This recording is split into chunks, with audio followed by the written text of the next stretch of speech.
Buenas noches a todos. Bienvenidos a un nuevo webinar por parte de Integra Cancer Institute. Esperamos de que hayan gustado de respectivo y delicioso fiambre todos ustedes en este 1 de noviembre, Día de Todos los Santos y feriado largo. Esperamos de que la hayan gozado bien y se hayan cuidado de tomar las medidas y todo para evitar el COVID. Pues hoy estamos conmemorando el mes de la concientización sobre el cáncer de pulmón. Cáncer de pulmón, bueno, primero que todo, yo soy el doctor Eduardo Garzuzzi, soy cirujano oncólogo y soy director de Integra Cancer Institute. El día de hoy, para hablar de este tema, vamos a tener a los doctores Claudia Cáceres, quien es oncóloga médica, ya conocida por varios de ustedes, internista, graduada de la Universidad Francisco Marroquín y posteriormente hizo sus estudios de oncología médica en Guadalajara, México. Y el doctor Juan Luis Martí, cirujano general y cirujano torácico y laparoscópico, quien hizo sus entrenamiento en la Universidad de Texas en el Methodist de Estados Unidos. Les pido disculpas por al doctor Barnoya, que no, por problemas personales no va a poder acompañarnos, pero yo voy aquí a moderar en lugar del doctor Barnoya. Pues el cáncer de pulmón, desafortunadamente, es uno de los cánceres más comunes y más mortales del mundo. De hecho, es el segundo cáncer más común y la primera causa de muerte por cáncer a nivel mundial. Como muchos de ustedes ya sabrán, pues entre el factor de riesgo más importante, más del 90% de los casos de cáncer de pulmón se han asociado al tabaquismo, ¿verdad? De hecho, el tabaquismo es responsable del 30-40% de todas las muertes por cáncer y del pulmón, pues no digamos. Afortunadamente, las cosas, como van a escuchar, han cambiado mucho en los últimos años y hemos logrado muchos avances en el tratamiento del cáncer de pulmón que no hace mucho tiempo, pues los pacientes con cáncer de pulmón vivían apenas unos meses. Ahora, gracias a Dios, con las nuevas terapias que van a escuchar y las nuevas modalidades de tratamiento, y ahora logramos unas supervivencias mucho mayores a eso. Así que para empezar, les presento al doctor Juan Luis Martí, quien les va a platicar sobre los factores de riesgo del pulmón y su tratamiento inicial. Adelante, doctor Martí, por favor. Muchas gracias, Eddie, por la introducción. Primero que nada, pues quiero saludar a todos nuestros escuchas ahí, que yo sé que hay gente muy interesada en este tema, ¿verdad? Que es un tema, pues yo creo que no se le ha dado la relevancia que realmente tiene en Guatemala, ¿verdad? Como vamos a ver, el cáncer de pulmón, pues es, como bien lo dijo el doctor Garzuzzi, es la primera causa de muerte por cáncer a nivel mundial. En Guatemala, pues no nos quedamos atrás.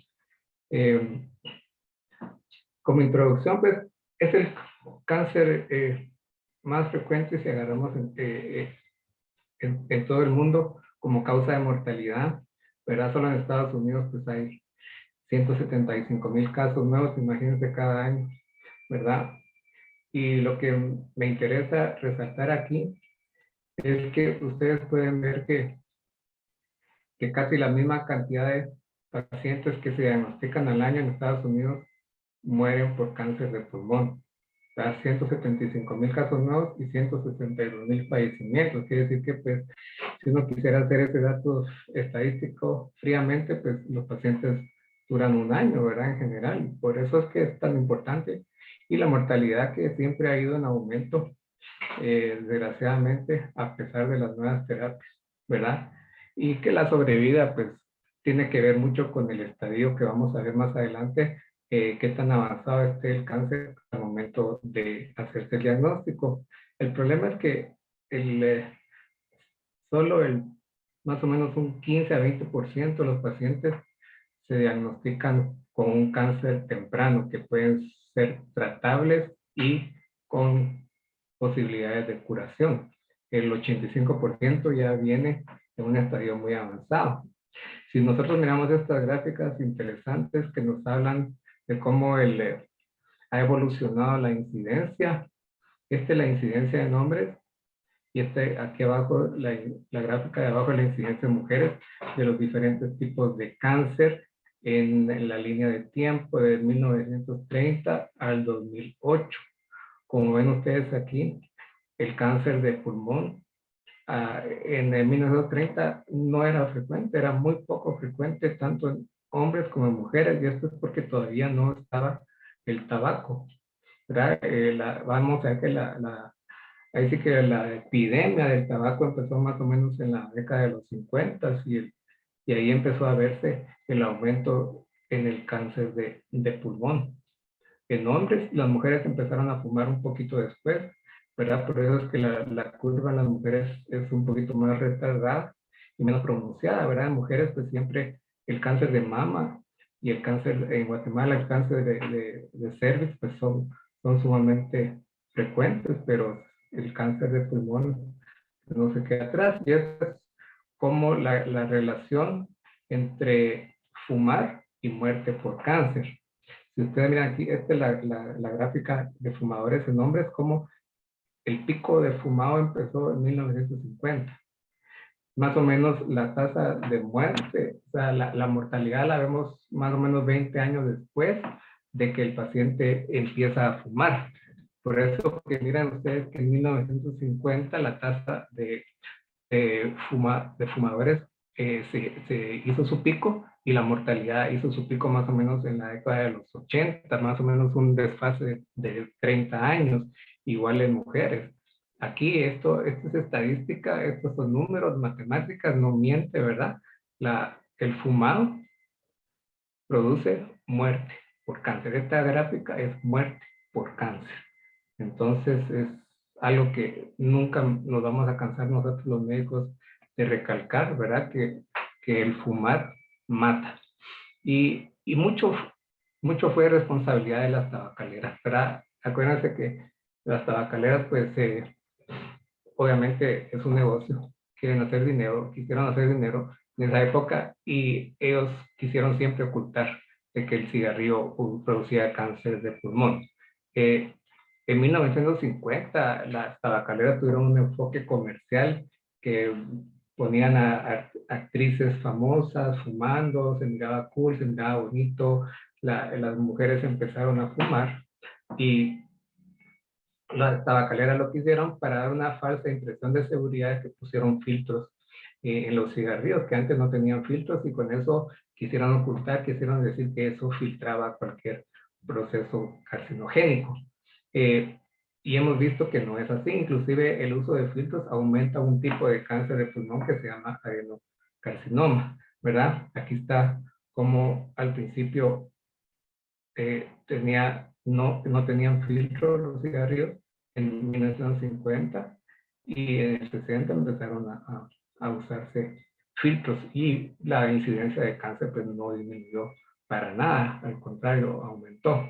Entonces, además de eso, la otra cosa que hicieron las tabacaleras era que aumentaran la cantidad de nicotina que llega a los alvéolos, o sea, la parte más distal de los pulmones donde se absorbe.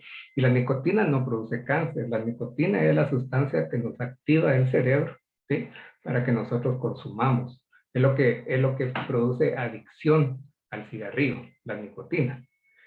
Entonces, hay quienes tienen más predisposición genética a tener adicción a la nicotina y, y esto lo hicieron las tabacaleras, aumentaron la concentración de nicotina que llegaba a la parte distal del pulmón para que sea más absorbida y ellos sabían expresamente que entre más nicotina llegara, más adictos iban a volver a la población y más iba a consumir el cigarro. Y aparte de eso empezaron también a producir cigarrillos supuestamente light, que entonces la gente pensaba que disminuía el riesgo por ser light, pero el light solo era el sabor, no tenía nada que ver con la cantidad de carcinogénicos.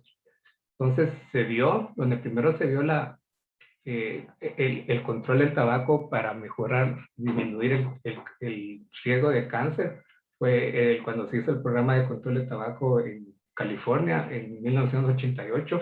Cuando se inició ese programa de control de tabaco, se empezó a ver disminución en la incidencia de cáncer de pulmón.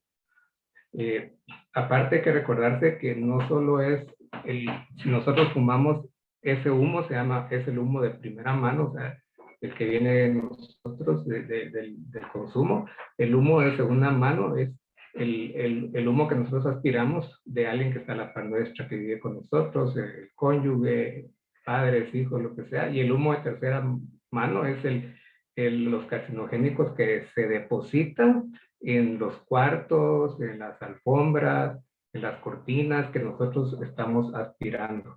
Ese es humo de tercera mano. Por eso nosotros que no fumamos, vamos a un hotel donde un cuarto de fumadores, tenemos riesgo. Uno pensaría que no, pero hay humo de tercera mano ahí. Eso es importantísimo saberlo. Esta fue la prevalencia de fumado en el año 2000, que siempre se fuma más en Europa del Este y en Asia, ¿verdad? En Latinoamérica estamos intermedios, ¿verdad? En Estados Unidos pues ya ha disminuido bastante en los últimos años la incidencia del fumado. Y el cigarro, se sabe que tiene el cigarro cuando se quema, produce un hollín, una sustancia, ¿verdad? Que se llama alquitrán, hollín, y este desecho que se aspira tiene más de 1000 sustancias químicas identificadas, y de estas hay 70, mínimo 70 sustancias que se conocen que producen cáncer, o sea, son carcinogénicas, 70 de esas más de 1000. Aparte, los cigarros tienen nicotina, que es la sustancia que les dije yo que solo produce adicción, no produce cáncer, pero es la sustancia que produce adicción. Muchos de los carcinogénicos van en forma gaseosa, se aspiran, y otros son sólidos como el alquitrán, ¿verdad? Y estas son miles de sustancias químicas que se producen al fumar. Otros riesgos que son menos importantes que el cigarro, hay que recordarse que el 85% de los cánceres de pulmón son producidos por el cigarro. Hay otro 15% que son genéticos o son por otras causas ocupacionales, que por eso siempre a los pacientes les preguntamos a qué se han dedicado toda su vida, ¿verdad? Pacientes que están en minas, que trabajan con asbestos, en la construcción, pueden tener chance de tener cáncer de pulmón. Y en Guatemala, algo que es muy importante es el humo de la gente que cocina con leña. Esto lo miramos mucho en las áreas rurales, ¿verdad? Lo miramos más en enfisema y otros problemas, pero la gente que cocina con leña, ese humo también, el humo también produce cáncer de pulmón. Y otros factores puede ser el gas radón que existe en el ambiente, que es un producto de degradación del uranio, que hay en algunos pisos, en algunos tipos de suelos, se puede medir gas radón, y es otro problema y otra causa importante. Entonces, ya viendo nosotros, habiendo platicado un poquito de lo que es la epidemiología del cáncer de pulmón, básicamente el fumar. Ahora, ¿cómo sospechamos si alguien puede tener un cáncer de pulmón? Porque lo ideal sería detectar a estos pacientes tempranamente para poderlos curar, operar y darles chance de curación. Pero ya les dije que el 85% de los pacientes se presentan ya en etapas avanzadas. ¿Y por qué es esto? Porque el cáncer del pulmón es relativamente silente, no manifiesta mucho hasta que está muy avanzado. Pero hay signos que nos tienen que abrir los ojos. Por ejemplo, los pacientes que están tosiendo, empezaron a toser, tos nueva, de más de 2-3 semanas de evolución, sobre todo si se asocia a sangre, ¿verdad?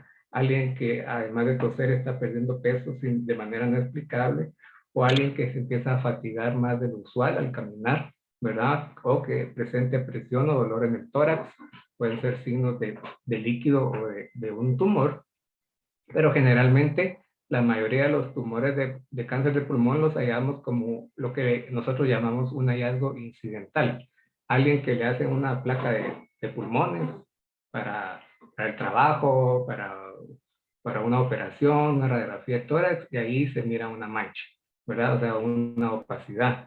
Esa es la manera más frecuente de que nosotros detectamos el cáncer de pulmón.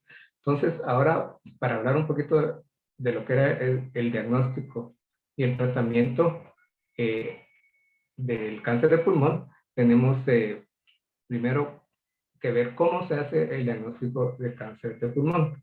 Generalmente lo detectamos por una radiografía de tórax, como les dije, ya sea que el paciente venga con síntomas o que sea una radiografía de tórax para alguna otra causa que es usual. Generalmente todos los pacientes que van a ser sometidos a una operación o cualquier intervención quirúrgica se les pide una radiografía de tórax de entrada para ver pues corazón, pulmones, y ahí podemos ver opacidades, como en este caso de acá, la paciente pues con un cáncer de pulmón tiene una opacidad que es los pulmones deberían de verse negros por el aire, ¿verdad? En la radiografía aquí se miran blancos, ¿verdad? Y si hacemos una tomografía, que ya es un estudio más específico, donde se hacen cortes seriados del paciente, el paciente acostado como si lo estuviéramos rodajeando, y podemos ver estos cortes que ya nosotros, pues el radiólogo, nosotros podemos interpretar, ya podemos ver las mismas opacidades, lo que con mayor definición, y podemos ver todas las estructuras normales de la anatomía del tórax, del corazón, los pulmones, y podemos ver qué tan avanzado está el tumor. Estos son los dos métodos principales de diagnóstico.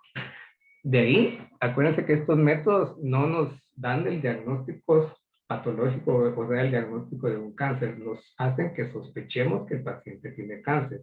Entonces ya viene lo que es la obtención de tejido, es lo que comúnmente llamamos como una biopsia. Ya son otros métodos, ya que algunos, obviamente estos métodos son invasivos porque invaden al paciente, ya sea con un pinchón, con una cirugía, para obtener la muestra que nosotros queremos mandar al patólogo para que él nos diga si es cáncer y le ponga un apellido, porque cáncer de pulmón, pues hay por lo menos 4 tipos principales.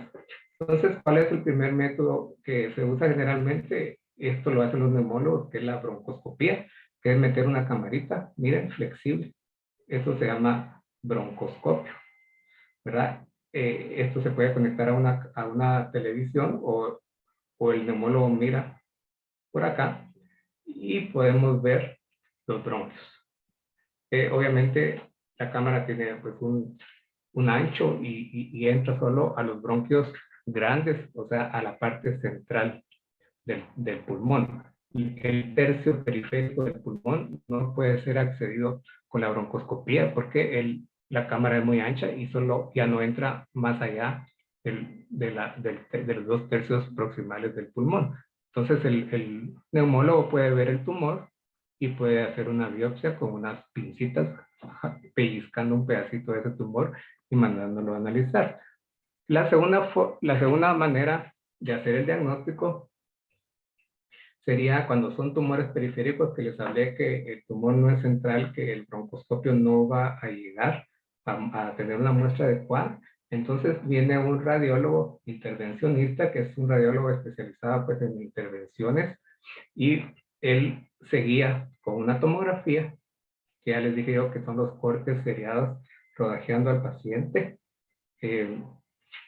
y él puede medir por dónde entrar y meter una aguja, guiándose con la imagen de la tomografía directamente al tumor y sacar con esta aguja, que generalmente son agujas gruesas, que nosotros le llamamos truput, porque sacan un choricito de tejido. No solo son celulitas, sino que lo ideal es sacar bastante tejido para mandarle a hacer todos los pues, marcadores genéticos que se hacen actualmente.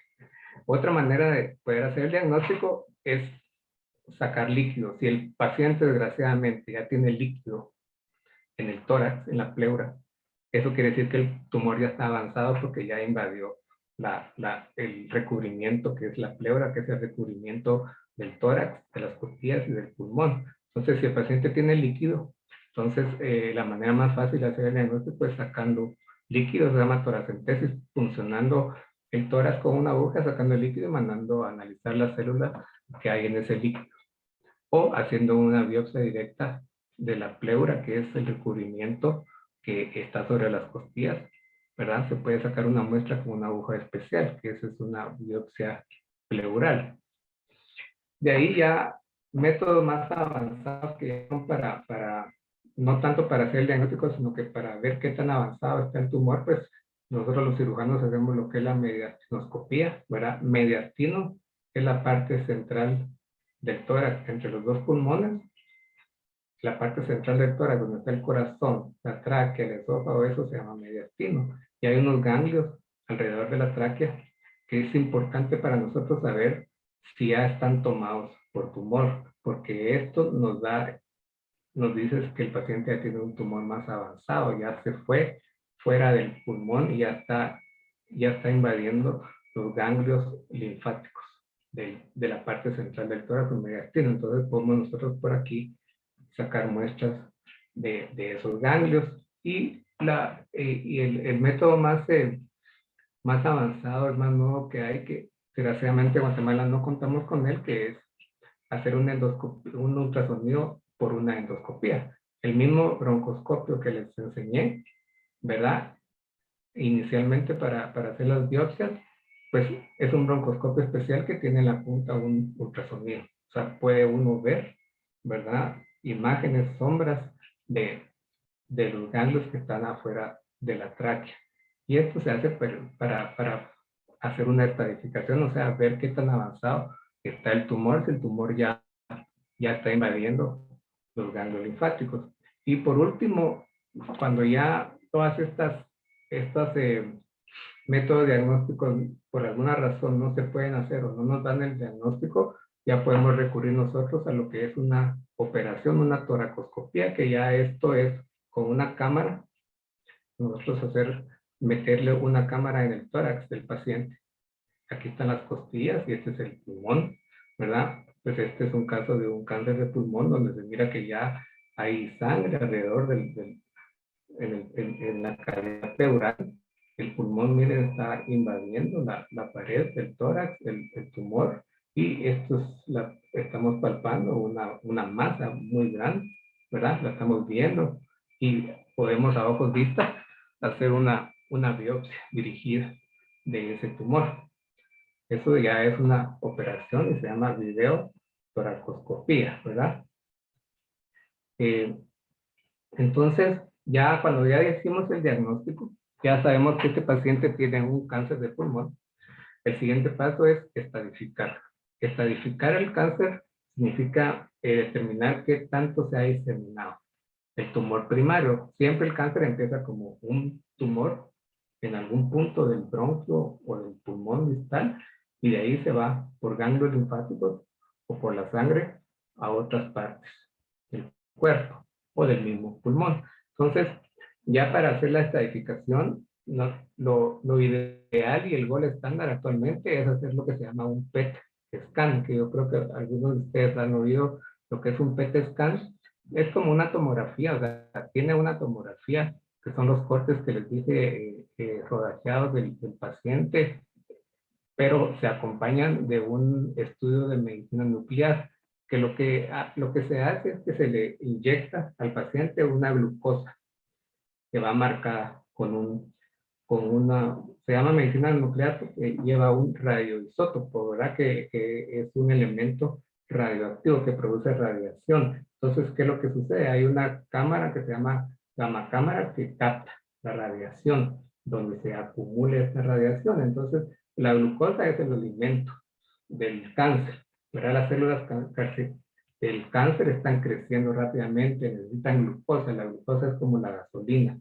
Entonces, esta glucosa, como está marcada con un radioisótopo, o sea, con un elemento que produce radiación, la cámara lo detecta. Y como miren ustedes aquí, esta es la tomografía y esta es la gammagrafía sobre la tomografía que nos pinta las áreas que están ávidas de glucosa. Entonces, y lo bueno de este estudio que es corporal, es completo, se mira todo el cuerpo y por lo tanto podemos ver si hay metástasis en los huesos, que es algo frecuente en cáncer de pulmón, si hay metástasis en hígado, si hay metástasis en el otro pulmón, etcétera. Y esto nos pinta adecuadamente y sobre todo nos dice también si los ganglios de la parte central del tórax, del mediastino, están ya tomados o no. Entonces es un estudio casi imprescindible actualmente en cáncer de pulmón.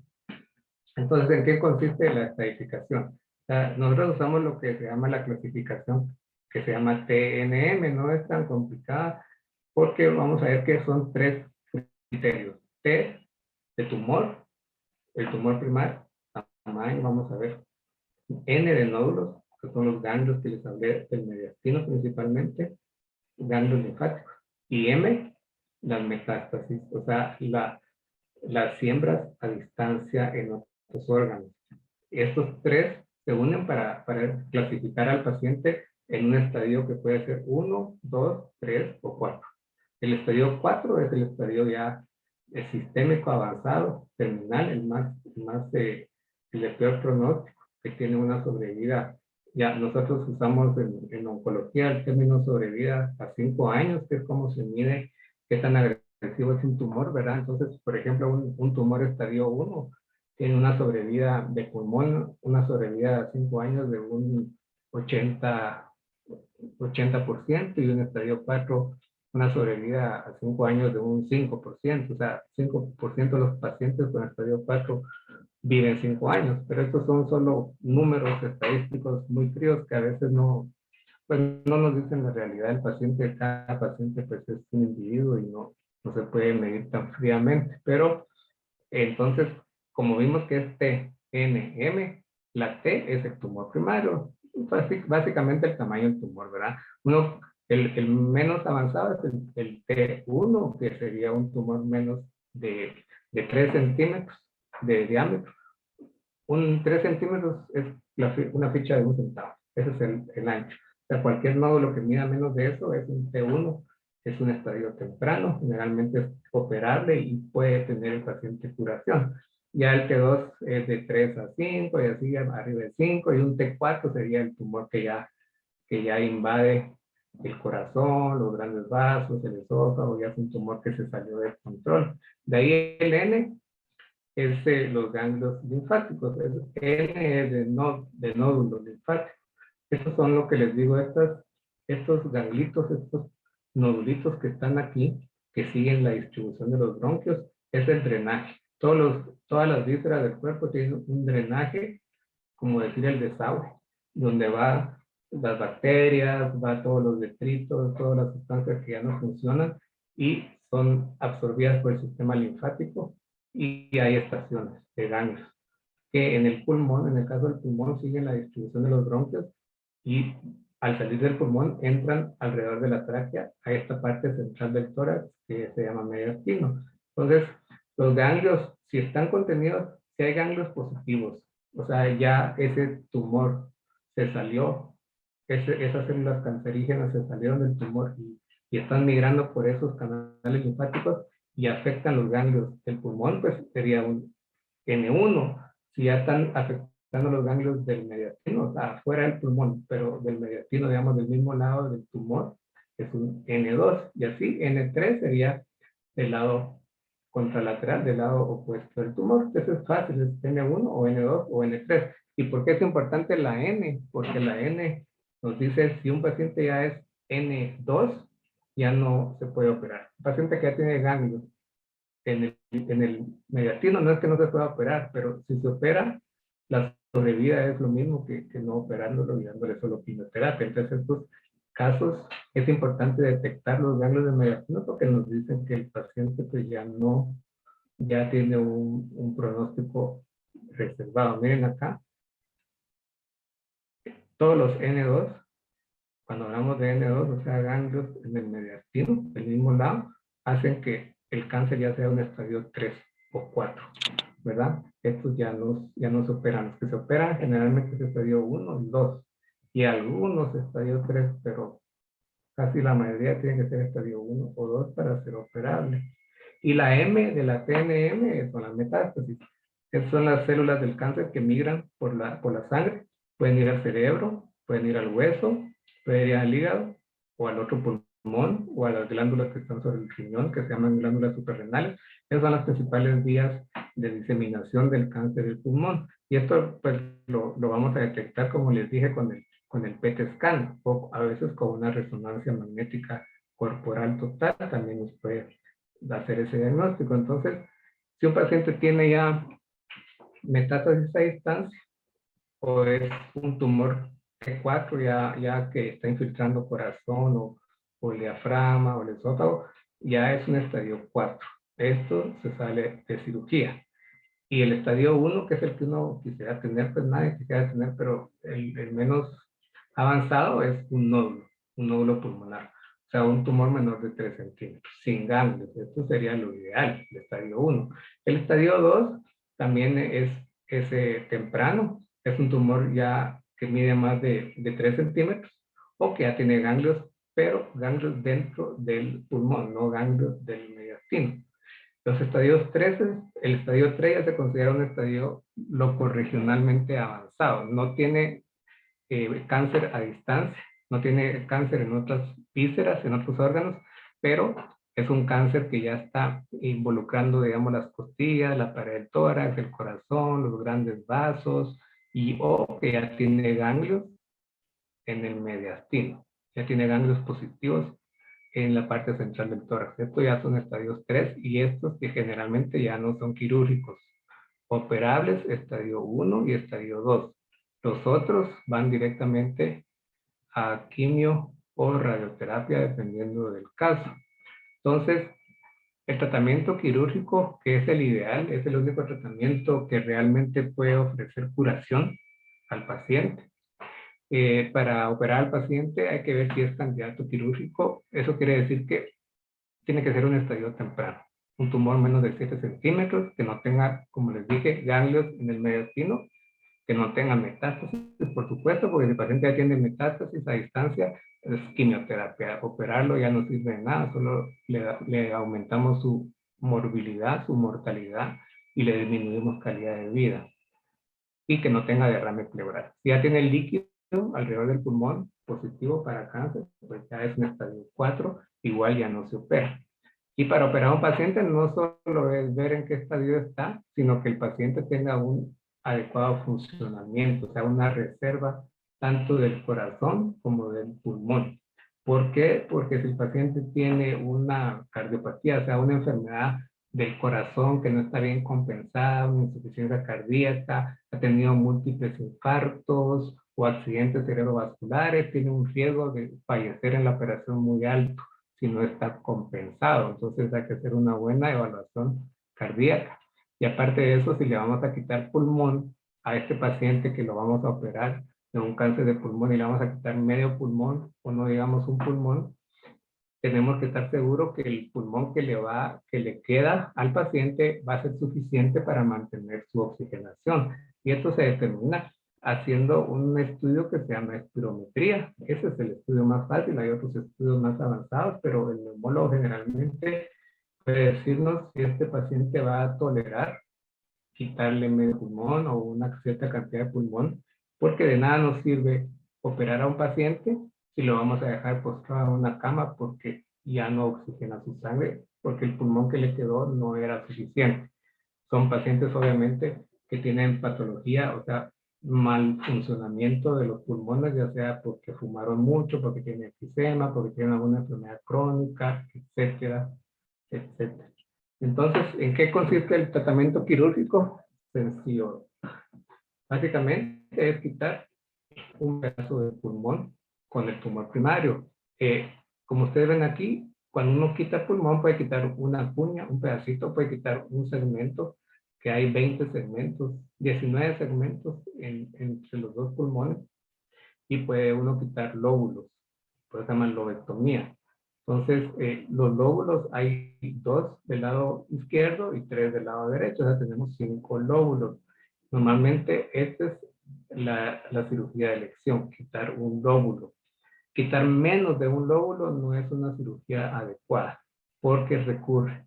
Si uno quita un pedacito nada más donde estaba el tumor, sin quitar el lóbulo, el riesgo de que recurra el cáncer ahí mismo es muy alto. Entonces, ya se ha visto que hay que quitar mínimo el lóbulo completo. Y aparte de quitar el lóbulo del pulmón, se hace siempre un muestreo, o sea, se quitan los ganglios de la parte central del tórax, o sea, del mediastino. Es parte de la cirugía. Y esto nos sirve para pronóstico y para tratamiento posterior a la cirugía, porque muchos pacientes después de ser operados, tienen que ir de todos modos a quimioterapia, ¿verdad? Cualquier tumor que mida más de 2 centímetros, aunque lo hayamos quitado completo y no tenga ganglios, ya va a quimioterapia posoperatoria para consolidar el tratamiento. Esto se llama quimioterapia o terapia adyuvante. Adyuvancia quiere decir ayudar a la cirugía. Entonces la mayoría de los pacientes igualmente pues van a ir a quimioterapia o a veces a radioterapia. Entonces los abordajes el abordaje tradicional es una toracotomía, que es abrir el tórax lateralmente, separar las costillas. Como miran, pues es un procedimiento cruento porque hay que abrir las costillas con un separador especial, duele, ¿verdad? Y se produce bastante daño en la pared del tórax, los músculos. Y ahora para eso se ideó esta cirugía, que es la cirugía mínimamente invasiva, que se llama videotoracoscopía. Se hace la misma operación, solo que a través de 3 o 4 agujeros pequeños. La ventaja es que como no se separan las costillas, el dolor posoperatorio, el trauma al paciente es menor, el paciente se recupera más rápido, sangra menos chance de infección, es mucho mejor, pero hay indicaciones para hacer la cirugía por video. Aparte de pues, la experiencia del cirujano, tiene que haber tumores que no sean demasiado grandes y que estén pues, relativamente temprano, ¿verdad? Esta es la técnica de elección. Bueno, eso es lo que ya cubrimos, lo que era diagnóstico, epidemiología, diagnóstico, estadificación y tratamiento quirúrgico. Entonces, ya ahorita pues ya solo nos faltará ver, la doctora Cáceres nos hable del tratamiento médico, llámese quimioterapia. Muchas gracias.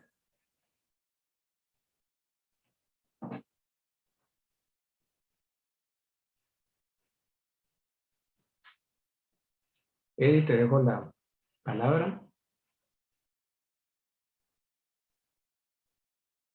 O Claudia. Sí.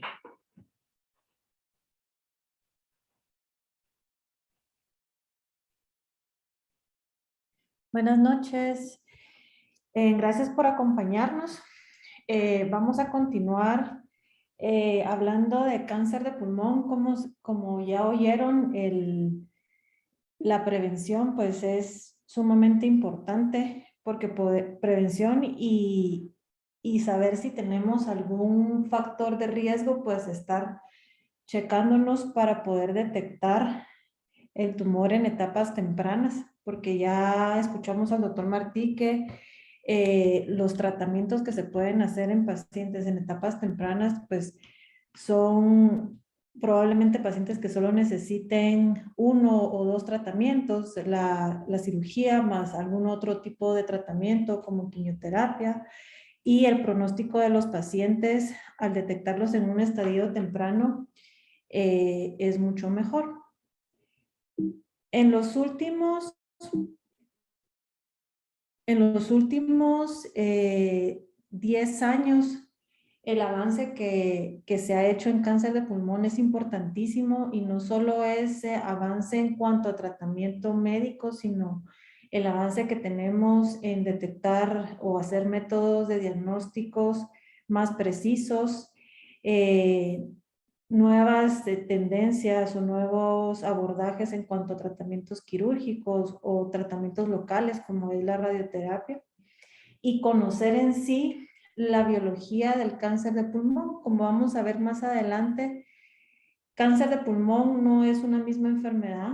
El cáncer de pulmón son muchísimas enfermedades y que vamos a ver que cada alteración genética pues nos puede dar diferentes características. Entonces, para abordar a un paciente con cáncer de pulmón, pues es muy importante lo que escuchamos previamente, el saber el estadio clínico, el saber si el paciente está en una etapa temprana o estamos hablando ya de un paciente en etapas mucho más avanzadas.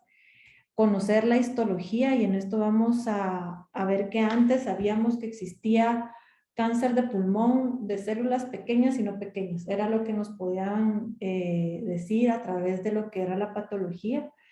Y entre los tumores de células no pequeñas, pues poder ver otros subtipos, pero ahora en esos eran 3, 4 subtipos de cáncer de pulmón, pues ya tenemos toda una gama de comportamientos o diferentes alteraciones en cáncer de pulmón que nos hacen muchas enfermedades en una misma. Y es súper importante para tomar la decisión de un tratamiento es el estado general del paciente. Ver qué enfermedades tiene el paciente, cómo está su desgaste por la misma enfermedad, y en base a todo esto, pues nosotros ya nos sentamos a evaluar en conjunto qué tipo de tratamiento es el que mejor es para cada paciente.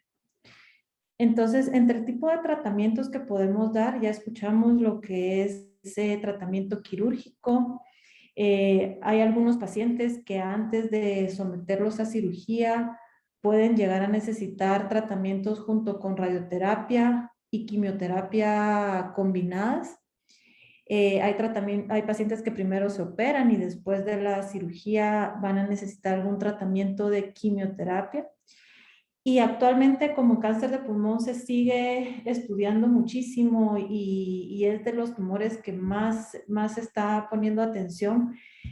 Tenemos como en enfermedad metastásica un montón de terapias nuevas, terapias blanco, uso de inmunoterapia, pues ya todo eso se quiere traspolar y poder ver la utilidad de estos tipos de tratamientos desde etapas iniciales. Todo esto es para mejorar la sobrevida de los pacientes, o sea, que los pacientes vivan más con una mejor calidad de vida, porque sabemos que las terapias de quimioterapia, inmunoterapia o terapias blanco o las mismas cirugía o radioterapia, pues tienen sus efectos adversos. Entonces la idea es mejorar la calidad de vida de nuestros pacientes. Por eso es tan importante lo que nosotros conocemos como medicina de precisión. ¿Y esto qué es? Es que permite que pacientes con la misma enfermedad se clasifiquen en subtipos que sean mucho más precisos. O sea, tenemos el nombre, pero ahora le estamos dando apellidos específicos a estas enfermedades basados en biología molecular. Para poder tener toda esta información de biología molecular es importantísimo lo que es la fase del diagnóstico, cómo obtenemos la biopsia, y por eso es que el doctor Martín nos explicaba la importancia de hacer biopsias Trucut o hacer biopsias abiertas donde podamos extraer tejido y poder analizarlo, y entre más tejido tenemos, pues tenemos un mayor campo para poder analizar la biología molecular de cada tumor. Entonces esto nos va a ayudar a ofrecer terapias blanco, y la idea es de dar los beneficios óptimos de las terapias, disminuyendo los riesgos que con ellas conllevan. Entonces el éxito de una medicina de precisión es poder darle un tratamiento más específico, un tratamiento personalizado a nuestros pacientes con cáncer de pulmón. Entonces vemos cómo va la evolución. Como les explicaba al inicio, teníamos el cáncer de pulmón, lo dividíamos en células pequeñas y no pequeñas, la mayoría de estos pacientes siendo de no pequeñas. Vemos que no es una misma enfermedad. Vemos que también los de células no pequeñas los podemos subclasificar en escamosos, adenocarcinomas y otros subtipos. Y ahora vemos cómo de tener un cáncer de pulmón que antes decíamos que era de células pequeñas o no pequeñas, ya tenemos todo este sinfín de mutaciones, que no todas, pero algunas de ellas ya tienen una terapia blanco. ¿Qué significa esto? Que existe un medicamento específico para cada alteración. Si tenemos un paciente que tiene una mutación EGFR, ya existen medicamentos que van a atacar específicamente a este tipo de células. Si tenemos una paciente que tiene una LK, sabemos que podemos utilizar medicamentos que van a actuar específicamente sobre la LK. Entonces, todas estas terapias blanco lo que buscan es prolongar la sobrevida de los pacientes con una mejor calidad de vida. Entonces, esta gráfica también es otra para mostrar la variedad de mutaciones que podemos encontrar. Como les dije anteriormente, no todas estas van a tener un medicamento específico que podamos utilizar, pero ya tenemos varias mutaciones identificadas donde sí existe una terapia blanco. Entonces, en cuanto a qué hemos avanzado en terapias en cáncer de pulmón, empezamos en los 70s a utilizar únicamente quimioterapias, que ya vamos a hablar más adelante de los efectos que esto puede provocar.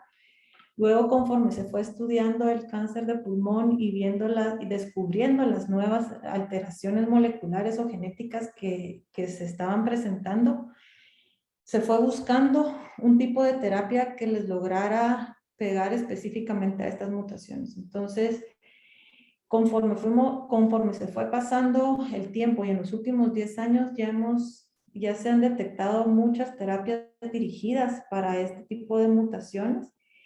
Y en los últimos 10 años también ha surgido lo que es la inmunoterapia, que hemos visto también que a pacientes que no tienen un blanco molecular específico, pero presentan ciertas características que nosotros pedimos para ver si son candidatos a no inmunoterapia.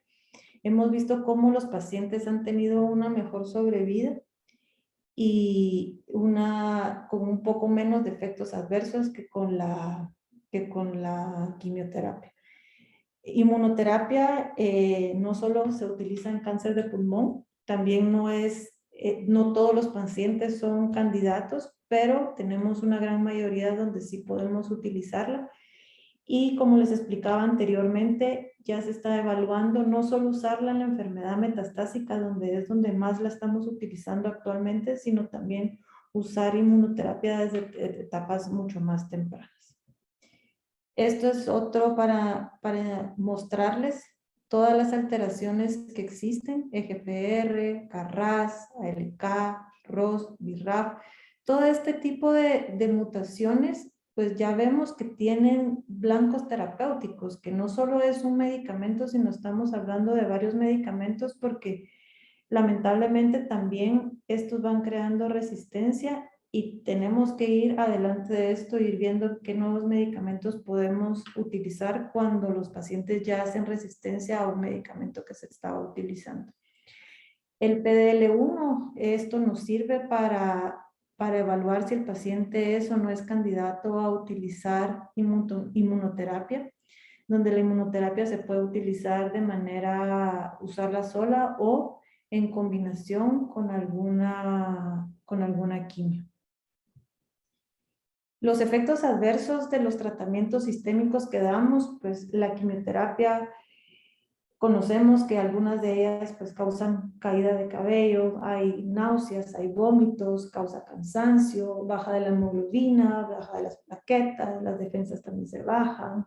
Los pacientes pueden cursar con baja de apetito, pueden haber diarreas, estreñimientos, y entre más vamos modificando las terapias y la terapia se va dirigiendo hacia cierta proteína, ya no le pega a todas las células y por eso produce tantos efectos adversos, sino está específicamente atacando un tipo de células. Entonces los efectos adversos ya no van a ser tan graves como las quimioterapias, pero eso no quiere decir que no tengan efectos adversos, sino lo que son es un poco distintos unos del otro. Estos pueden causar diarrea, pueden también ocasionar lo que son alteraciones a nivel de nuestro hígado, pueden causar problemas como presión arterial, pueden causar problemas de rash, alergias en la piel, y problemas de cicatrización. A otros pueden causar algún tipo de fístula a nivel intestinal, pero esto depende de cada terapia que utilicemos. Y la inmunoterapia lo que trata de hacer es hacer que nuestro sistema inmune se vuelva más fuerte para poder atacar las células de cáncer. Entonces, esta inmunoterapia lo que va a hacer es hacer como que el propio cuerpo y que nuestro propio sistema inmune ataque a las células. Entonces, el tipo de efectos adversos que esto puede ocasionar es completamente distinto y esto depende de cada paciente. Hay pacientes que toleran muy bien la inmunoterapia inmunoterapia con muy poquitos efectos adversos. Uno de los principales es la fatiga. Conforme se va utilizando, pues podemos ver mucho más cansancio y presenta síntomas como de inflamación. Entonces vamos a ver colitis y esto significa que el paciente puede presentar diarreas o inflamación de la mucosa del colon que cause dolor, neumonitis, que son problemas a nivel del pulmón que puede causar ciertas, como neumonía, que es irritativa por el mismo uso de la inmunoterapia. Pueden haber alteraciones a nivel de lo que es el hígado, pero que son la mayoría de ocasiones bastante controlables. Lo más importante de todo esto es la prevención. Siempre en cualquier enfermedad, entre más temprano podamos diagnosticar el tumor, pues tenemos una mayor probabilidad de tener una mayor sobrevida y una mejor calidad de vida. Entonces, esa es la parte más importante, y a la hora de tener una enfermedad avanzada que ya tengamos que utilizar tratamientos sistémicos como los que mencionábamos anteriormente, es poder tener un buen material para poder mandar a hacer todas estas alteraciones moleculares y de esta forma poder dirigir mejor la terapia de cada paciente. Sabemos que hay pacientes donde la quimioterapia no se puede quitar y que es parte de, y que sí, y va a seguir siendo parte del tratamiento. Hay otros pacientes que si tienen mutaciones donde podamos dar una terapia blanco, que generalmente son tabletas, son medicamentos tomados y no intravenosos, pues utilizarlos. Y en los pacientes candidatos, pues siempre está la inmunoterapia, que es parte del arsenal que tenemos al momento. Muchísimas gracias. Muchísimas gracias a Juan Luis y a Claudia. Excelentes presentaciones. Tal vez para enfatizar un poquito en lo que es la prevención, pues lo más importante es dejar de fumar, así de sencillo, ¿verdad?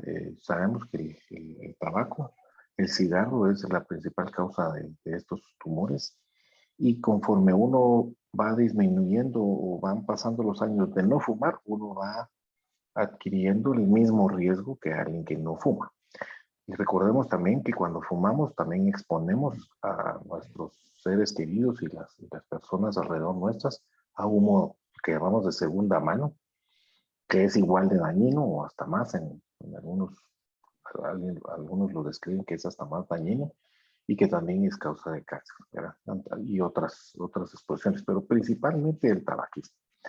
Para los que fuman o los que fueron fumadores, pues sabemos de que como decía Claudia, la detección temprana es bien importante, y esto principalmente se hace a través de una tomografía de baja dosis, de alta resolución, que se puede hacer anual o cada 2 años, dependiendo de los hallazgos de la tomografía. Así que, pues lo primero es dejar de fumar, y segundo, para los fumadores fuertes, hacer este tipo de estudios para ir detectando tempranamente cualquier lesión sospechosa. Nosotros aquí en Integra contamos con una clínica de cesación de tabaco para los que pudieran estar interesados.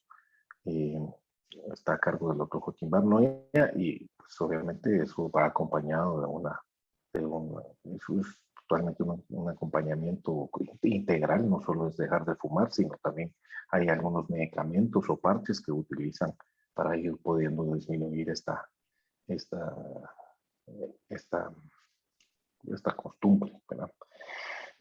Hay una pregunta por También ahí. solo para seguir en ¿Sí? lo mismo de lo del cigarro, no solo para la prevención es importante, sino ya en los pacientes que tienen diagnóstico de cáncer de pulmón y estamos dando tratamiento sistémico, se ha visto que los pacientes que dejan de fumar tienen una mejor respuesta al tratamiento. Entonces, no se vale decir, bueno, ya me dio y ahora ya sigo fumando porque ya tengo la enfermedad, porque sí se ha visto que tienen una mejor evolución los pacientes que estando en terapia dejan de fumar.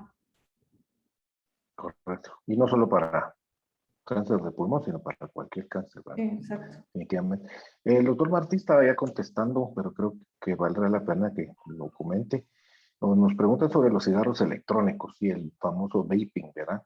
Que a veces pues, se está promocionando, mal promocionando, como que es algo menos dañino que los cigarros convencionales. Sin embargo, pues también ya se demostró que tienen sus sustancias cancerígenas y sus el problema es que ya la promoción o el mercadeo está hacia jóvenes y a niños, ¿verdad? Entonces, desde temprano se empiezan a exponer estas cosas. Pero puedes ampliar un poquito, por favor, Joaquín, Juan Luis. Sí, mira, básicamente, o sea, hay estudios ahora de carcinogénicos en lo que se llama el vaping, que es el fumar con estos cigarrillos electrónicos, ¿verdad?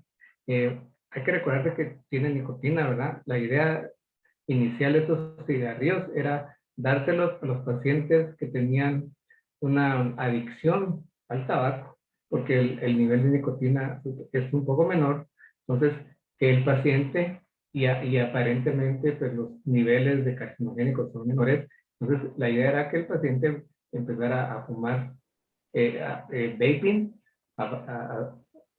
vapor, y ir dejando el vicio.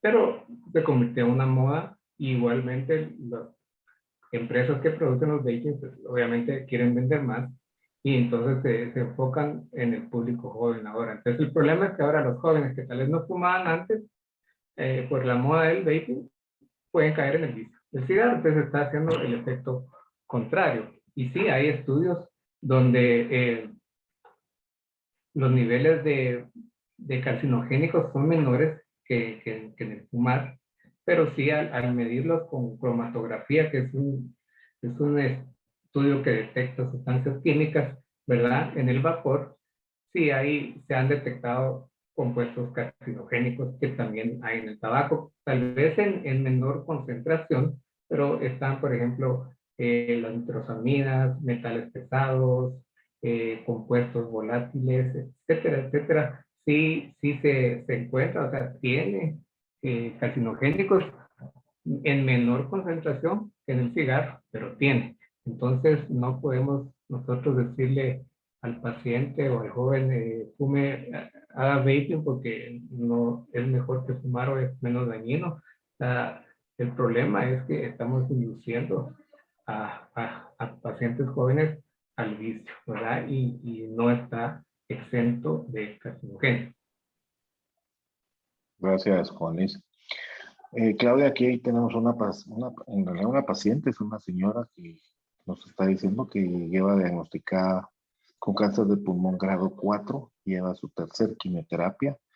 Lo que deseo saber, dice María, es cómo puedo mantener mi sistema inmunológico alto y qué debo comer y si hay algunas comidas que no debo comer. Me han dicho que los lácteos no son recomendados o carnes rojas también. Eh, Tal vez le diría a María, antes de que conteste, que nosotros tenemos en nuestro website webinars dedicados precisamente a la alimentación, a la nutrición y cáncer, que con mucho gusto puede visitar y revisar, que es todo un webinar dedicado a la nutrición y cáncer y los mitos que hay alrededor de de lo que hay que comer y lo que no hay que comer. Claudia, perdón. Sí, buenas noches. Realmente algún alimento que nos aumente el sistema inmunológico o algo que nos lo baje, pues realmente no tenemos estudios científicos que nos den estas directrices, pero sí sabemos que el comer de forma saludable, el evitar lo que son azúcares refinadas, sí es importante en pacientes, independientemente cuál sea el tipo de cáncer que tengan, que nos van a ayudar. Cuanto lácteos o carnes rojas, pues lácteos es comerlos de forma moderada, no se prohíben en la dieta de alguien que tenga cáncer, sino es moderar el consumo de lácteos. No está prohibido consumirlos y carnes rojas, pues sí recomendamos que se coman al menos una vez cada 15 días. pero así una dieta que nos vaya, que nos ayude a aumentar el sistema inmunológico, pues es comer balanceado. Realmente es comer de todos los grupos que se necesitan para que nuestras células se reparen bien de los tratamientos de quimioterapia. Excelente. Esto parece ser, no está muy relacionado a cáncer de pulmón como tal, pero bueno, sí, algunos síntomas que pudieran relacionarse. Hay una paciente de 73 años que tiene derrame pleural y una masa en el timo. Probablemente el primario, el tumor principal está en el timo. Ya pasé por quimio y radioterapia, me siento físicamente bien, pero me da tos seca y algunas veces crisis de tos. ¿Hay algo que pueda hacer para reducir esas crisis? Doctor Martín. Pues, en primer lugar, si tuvo una masa en el timo y derrame pleural, pues ya estamos hablando que es un timoma, un tumor del timo ya en estadio avanzado. Si el derrame pleural estaba asociado al tumor, ¿verdad? Obviamente la quimio y la radioterapia pues tienen sus efectos adversos. Lo que hay que ver específicamente hablando del síntoma de la tos es ver si esta tos se relaciona con una masa residual en el timo o con líquido residual, porque si hay todavía tumor en el timo, una masa, ¿verdad? Estas masas generalmente pues pueden producir compresión de la vía aérea, de los bronquios y producir tos por irritación directa. El líquido pleural, al inflamar la pleura, irritar la pleura, pues también puede producir lo mismo. Entonces habría que hacer un diagnóstico cuál es la causa de la tos, ¿verdad? Porque si la causa de la tos, como les digo, es persistencia tumoral, no se va a quitar a menos que realmente combatamos el tumor primario. Antitusivos ya se ha visto que no son muy efectivos en general. Se puede usar un antitusivo de efecto central, dexmetroporfano. Hay varios antitusivos de efecto central, ¿verdad? En el mercado que pueden ayudar. Algunas, la codeína, por ejemplo, se usa mucho para este tipo de tos seca, que es por irritación. Entonces, uno puede conseguir un jarabe o pastillas de codeína, ¿verdad? Puede usarse 10 miligramos cada 8 horas y eso generalmente es lo más efectivo que hay para este tipo de tos. Otra pregunta relacionada a la tos, pero causada por sunitinib. Doctora Cáceres, un paciente que tiene metástasis a pulmón, pero por un cáncer de riñón y que está tomando este medicamento. Pues lo que tenemos que, puede estar entre los efectos relacionados, pero tenemos que ver la tolerancia que ha tenido el paciente. Acá es riesgo-beneficio. Tenemos que ver qué tanto nos está ayudando para contrarrestar la enfermedad contra el efecto adverso que estamos teniendo. Y como decía anteriormente el doctor Martí, también ver que esta tos realmente sí sea por medicamento y que no sea porque tengamos una progresión de la propia enfermedad. Entonces, si ya se descartó que no sea por progresión de la enfermedad, que no tenga alguna otra cosa asociada, y es por el medicamento, pero el medicamento sí está funcionando, entonces este tipo de tos también es con antitusivos centrales, ¿no? Porque no es una tos que sea productora de moco, entonces un mucolítico normal pues no nos va a funcionar, pero es importante tener bien en claro que no sea por una progresión y ver el beneficio que tenemos del medicamento. Si nos está ayudando, pues obviamente no se quita el medicamento, sino se da algo únicamente para el síntoma. Excelente. Y otra pregunta es de que si que tal vez enfatizar un poquito sobre qué es la inmunoterapia y cómo funciona, Claudia. El sistema inmune nos sirve para atacar cualquier cosa ajena a nuestro cuerpo. Si tenemos, por ejemplo, una infección, nuestro sistema inmune se activa y es el que ataca este proceso infeccioso. Entonces, lo mismo pasa con las células de cáncer. Entonces, el sistema inmune, con la inmunoterapia, lo que queremos hacer es que la inmunoterapia no va directamente al tumor, sino lo que hace es que pone como más fuerte nuestro sistema inmune, lo potencializa, por así decir, para que él mismo pueda atacar a las células de cáncer. Entonces, eso es lo que, en pocas palabras, es la inmunoterapia. O sea, es poner a nuestro propio sistema inmune como más pilas para poder atacar las células de cáncer. Yo a veces se lo explico a los pacientes como que el cáncer es tan buzo o tan hábil para esconderse. Es como que si se pusiera una mascarilla del sistema inmune nuestro. Y lo que hace la inmunoterapia es quitarle esa máscara para que ya nuestro sistema inmune lo pueda reconocer como malo y entonces ya lo ataca. Entonces esa es una de las maneras de atacar esto. Eh, Quisiera que Karen Medina tenía levantada su mano anteriormente, ya tiene, si quiere hablar y exponer su pregunta o no, pues solo se quita el mute y puede comentarnos o hacernos su pregunta.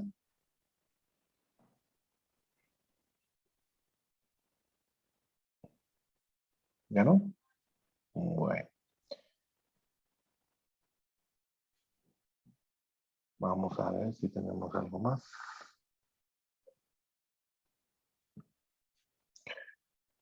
Bueno, pues yo creo que ya pasó la hora. No tenemos más preguntas por el momento, así que nada más nos queda, perdón, tenemos una mano levantada. Marvin, por favor, puede quitar su micrófono. Buenas Ajá. noches. Buenas noches, Buenas mi nombre es noches. Marvin Mejía de Baja Verapaz. Hace unos años falleció mi papá y le detectaron, este, bueno, supongo que era tumor en los pulmones.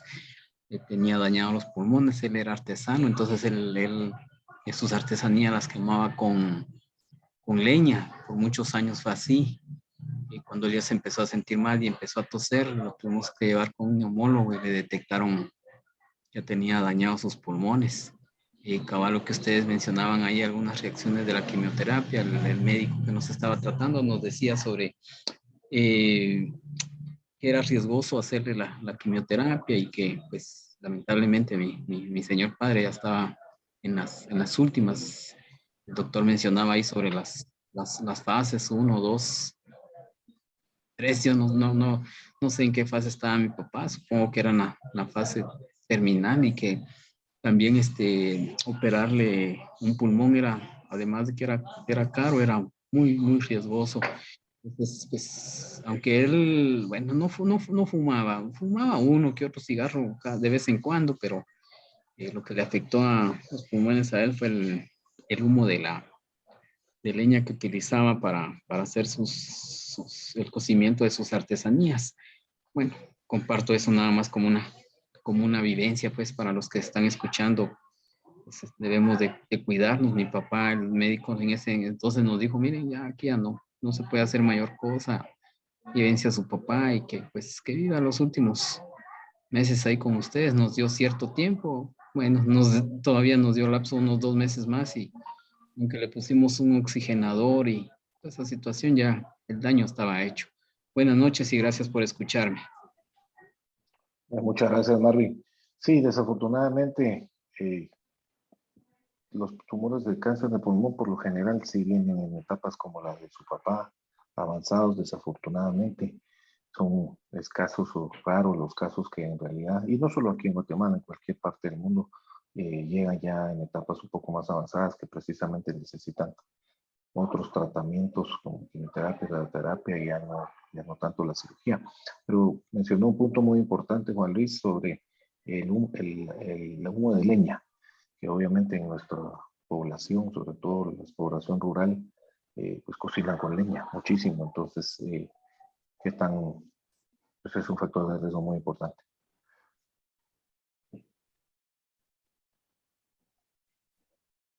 Doctor Matri.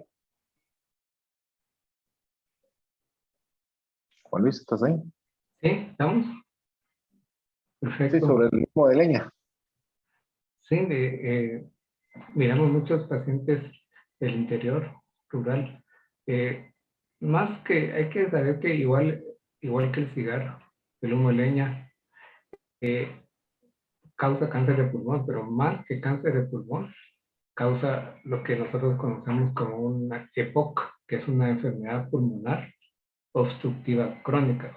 Obstructiva porque va destruyendo los bronquios y entonces el paciente ya no puede sacar el aire como un efecto de válvula, mete aire y lo saca menos porque los bronquios se inflaman, se hinchan, se llenan de moco. Entonces el tórax del paciente se va ensanchando y terminan con un enfisema, o sea, son pulmones llenos de aire, pero aire que no funciona porque no se puede intercambiar el oxígeno de ese aire. Entonces, esto es importante que lo conozcan porque no solo cocinar con leña, cocinar con carbón, estar expuesto al humo del carbón de manera muy rutinaria es también mucho riesgo. Entonces hay gente que cocina con carbón diario y ese es un chance de enfermedad pulmonar obstructiva crónica alta y de cáncer de pulmón, ¿verdad? Entonces sí es importante tratar de recalcar esto y evitarlo, ¿verdad? Así es. Otra pregunta sobre que a mí lo que me dañó el techo los pulmones fue el techo de mi casa, que es asbesto. El asbesto, eso es otro. El asbesto son cristales de mineral, es un mineral, ¿verdad? Que se conocen como silicatos en general. El asbesto se usó mucho en construcción porque tenía la física, la capacidad de ser un aislante, ¿verdad? Aislante y era no inflamable, entonces se usaba para las paredes, para los techos, y se vio la relación de asbesto con cáncer de pulmón. Entonces el asbesto pues está prohibido en los países desarrollados para utilizarlo en construcción. En Guatemala pues también, que yo sepa, está también ya legalizado que no se use, pero todavía hay casas antiguas que se hicieron con techos de asbesto y ese techo pues va soltando estas fibras que no se ven y se aspiran y estas fibras, estos minerales son cristales microscópicos, al inhalarse se van a depositar en la parte más distal del pulmón que se llaman los alveolos, ¿verdad? Entonces ahí se deposita y puede producir no solo cáncer de pulmón, sino que un cáncer que todavía es posiblemente más difícil de tratar y más mortal, que es el mesotelioma o cáncer de la pleura. Entonces, el asbesto sí está relacionado. Actualmente el asbesto se utiliza solo en alguna construcción en aviones o se utiliza para hacer, por ejemplo, las pastillas de los frenos, que todavía se usa, obviamente con regulación, ¿verdad? Entonces hay que saber que la exposición al asbesto es un factor importante de cáncer. Así es. Hay otras preguntas, Eddie, ahí también que están relacionadas con tumores en otros sitios, con afección a pulmón, entiendo yo, que es importante saber que existe el cáncer primario en el pulmón, que es lo que estamos hablando el día de hoy, pero también el pulmón es uno de los lugares de uno de los principales sitios de metástasis de otros órganos, ¿verdad? Entonces, como vimos, el cáncer renal puede dar metástasis a pulmón, podemos tener melanoma que da metástasis a pulmón, podemos tener cáncer de esófago que también le puede dar metástasis a pulmón, y esto no se trata como un cáncer de pulmón, sino el tratamiento es según el de su sitio donde apareció. Si fue un cáncer de riñón, pues el tratamiento es con los medicamentos para cáncer de riñón, y si es por ejemplo, de esófago, pues el tratamiento para esa metástasis de pulmón es el tratamiento para el cáncer de esófago. ¿Verdad? Eso es importante saber que hay tumores primarios y tumores que metastatizan hacia el pulmón. Sí, de hecho, el pulmón es el principal área donde metastasizan muchos tumores, ¿verdad? Ujú, sí. Pero sí se tratan como si fuera el primario. ¿Cuál es el precio de la inmunoterapia? Desafortunadamente ese es el problema.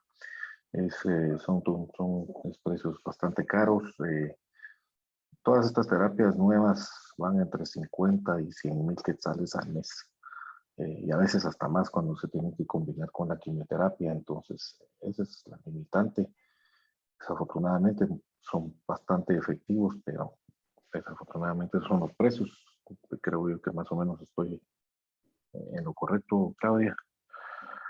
Más o menos por ahí sí son costos elevados, ¿verdad? Entre más específica va a ser una terapia, esto también les eleva un poco el costo. Sí tenemos una toxicidad económica importante ahí.